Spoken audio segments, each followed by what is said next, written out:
स्वागत है आपका बी न्यूज नेशन में। मैं हूं आबिद हुसैन शेख। छठा वेतन लागू करने कर्नाटक राज्य सरकारी कर्मचारियों की मांग। आज बीजापुर में कर्नाटक राज्य सरकारी कर्मचारी संघ की तरफ से छठा वेतन लागू करने और 30% मध्यावधि परिहार देने की मांग को लेकर सरकार पर दबाव डालने के लिए सरकारी नौकर भवन से जिलाधिकारी दफ्तर पहुंचकर निवेदन पत्र दिया, जिसमें संघ के अध्यक्ष, तमाम जिम्मेदार, संघ के मेंबर्स के अलावा सरकारी कर्मचारी मौजूद थे।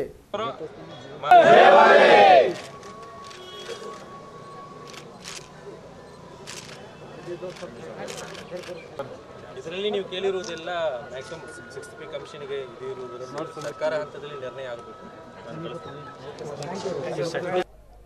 ಕರ್ನಾಟಕ ರಾಜ್ಯ ಸರ್ಕಾರಿ ನೌಕರರ ಸಂಘದ ಜಿಲ್ಲಾ ಪ್ರಧಾನ ಕಾರ್ಯದರ್ಶಿಯಾದ ನಾನು ರಾಜಶೇಖರ್ ದೈವಾಡಿ ಸನ್ಮಾನ್ಯ ಮುಖ್ಯಮಂತ್ರಿಗಳಲ್ಲಿ ವಿನಂತಿ ಮಾಡಿಕೊಳ್ಳೋದೇನು ಅಂತಂದರೆ, ಈಗಾಗಲೇ ತಾವೇನು ಎಂ ಶ್ರೀನಿವಾಸ ಮೂರ್ತಿರವರ ನೇತೃತ್ವದಲ್ಲಿ 6ನೇ ವೇತನ ಆಯೋಗವನ್ನು ರಚನೆ ಮಾಡಿದ್ದೀರಿ.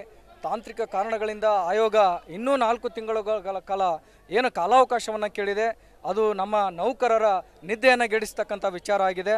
ಸದರಿ ವಿಚಾರವನ್ನು ನಾನು ಸರ್ಕಾರದ ಗಮನ ಸೆಳೆಯ ಬಯಸೋದೇನು ಅಂತಂದರೆ, ನವೆಂಬರ್ 2017ರ ಒಳಗಾಗಿ ವೇತನ ಆಯೋಗದ ಶಿಫಾರಸುಗಳನ್ನು ಪಡೆದುಕೊಂಡು ನಮ್ಮೆಲ್ಲ ನೌಕರರಿಗೆ ನೆಮ್ಮದಿಯಿಂದ ಕೆಲಸ ಮಾಡ್ತಕ್ಕಂಥ ಅವಕಾಶವನ್ನು ನೀವು ಕಲ್ಪಿಸಿಕೊಡ್ತೀರಿ ಅಂತಕ್ಕಂಥ ಆಶಾಭಾವನೆಯೊಂದಿಗೆ ಅದರ ಜೊತೆಗೆ 30% IR ಏನಿದೆ ಅದನ್ನು ತಾವು 1/4/2017ರಲ್ಲಿ ಪೂರ್ವಾನ್ವಯ ಆಗುವಂತೆ ನಮ್ಮ ರಾಜ್ಯ ಸರ್ಕಾರಿ ನೌಕರರಿಗೆ ನೀಡಿದ್ದೇ ಆದಲ್ಲಿ ತಾವೇನು ರಾಜ್ಯ ಸರ್ಕಾರಿ ನೌಕರರ ವಿರೋಧಿ ಅಂತಕ್ಕಂಥ ಹಣೆಪಟ್ಟಿಯನ್ನು ಕಟ್ಕೊಂಡಿದ್ದೀರಿ, ಆ ಹಣೆಪಟ್ಟಿಯನ್ನು ಕಳಿಸ್ಕೊಳ್ಳೋದಕ್ಕೆ ಸಾಧ್ಯ ಆಗುತ್ತೆ.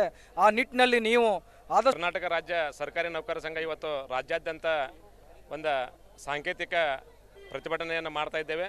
ಇವತ್ತೇನು ವೇತನ ಆಯೋಗ 1/4/2017ರಿಂದ ಪೂರ್ವಾನ್ವಯವಾಗುವಂತೆ ನಮಗೆ ನೀಡಬೇಕಾಗಿತ್ತು.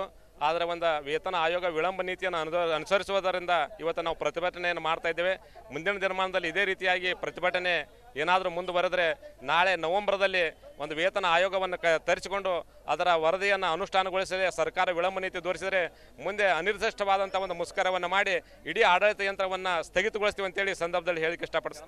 ಶಿಕ್ಷಕ ಸಂಘದ ನೌಕರ ಅಧಿಕಾರಿಗಳೆಲ್ಲರೂ ಸೇರಿಕೊಂಡು ಇವತ್ತಿನ ದಿನ ಈ DC ಅವರಿಗೆ ಮನವಿಯನ್ನು ಸಲ್ಲಿಸಲಾಗಿ ರಾಜ್ಯಾದ್ಯಂತ ದೇಶಾದ್ಯಂತ GST ಯಾವ ರೀತಿ ಒಂದೇ ತೆರನಾಗಿದೆಯೋ ಅದೇ ರೀತಿ ಶಿಕ್ಷಕರಿಗೂ ಎಲ್ಲ ರಾಜ್ಯ ಸರ್ಕಾರಿ ನೌಕರರ ಇಲಾಖೆ ಎಲ್ಲ ವೇತನದವರಿಗೂ ಸಮಾನ ವೇತನವನ್ನು, ಸಮಾನ ಕೆಲಸಕ್ಕೆ ಸಮಾನ ವೇತನವನ್ನು ಕೊಟ್ಟು ಈ ನಮ್ಮ ಶಿಕ್ಷಕರ ಬೇಡಿಕೆಯನ್ನು ತಾವು ಈಡೇರಿಸಿರಿ ಅಂತ ತಿಳ್ಕೊಂಡು ತಮ್ಮಲ್ಲಿ ಕಳಕಳಿಯಿಂದ ಮನವಿಯನ್ನು ಅರ್ಪಿಸ್ತಾ ಈ ನನ್ನ 2 ಅನಿಸಿಕೆಗಳನ್ನು ಮುಗಿಸ್ತಾ ಇದ್ದೇನೆ. ಜೈ ಹಿಂದ್, ಜೈ ಕರ್ನಾಟಕ। और खबरों के लिए देखते रहिए बी न्यूज नेशन।